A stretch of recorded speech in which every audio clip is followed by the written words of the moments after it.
Hey, let's talk about two things. We're keeping this real simple. A Nexus letter and your buddy statement.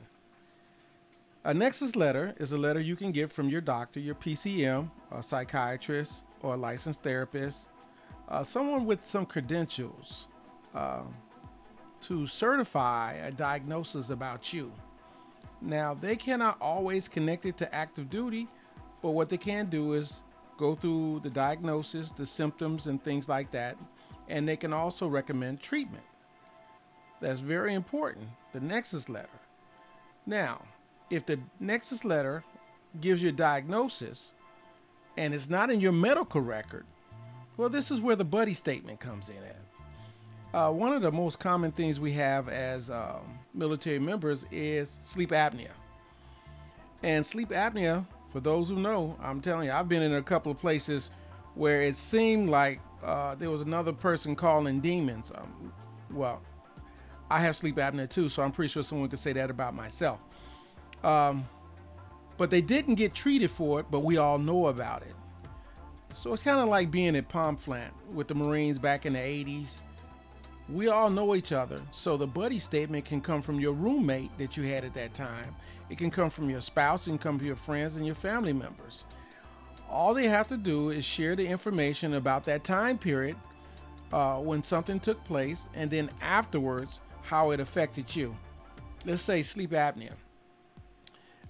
They can remember when you were first their roommate, and within 2 years, you started snoring like a bear.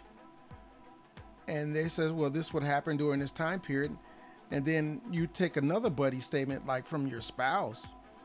It says, yes, ever since I've known him way back when, he has been snoring at a level that is to a baby earthquake.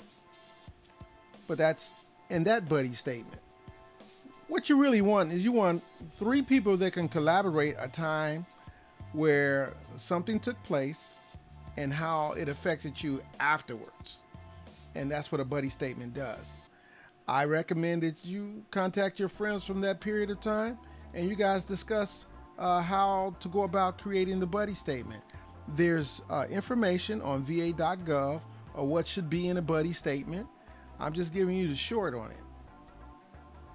People who knew what happened to you and how it affected you. That's so important. Why? Because you are being compensated for things that happened to you back then and how it affects your life now. And that's the way you're supposed to write up your VA claim.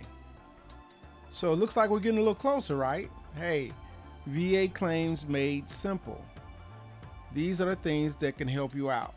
If you have any more questions, DM me and I will try to explain more to you, but we want to keep this short. We want to keep it simple. So, simplify. Hoorah.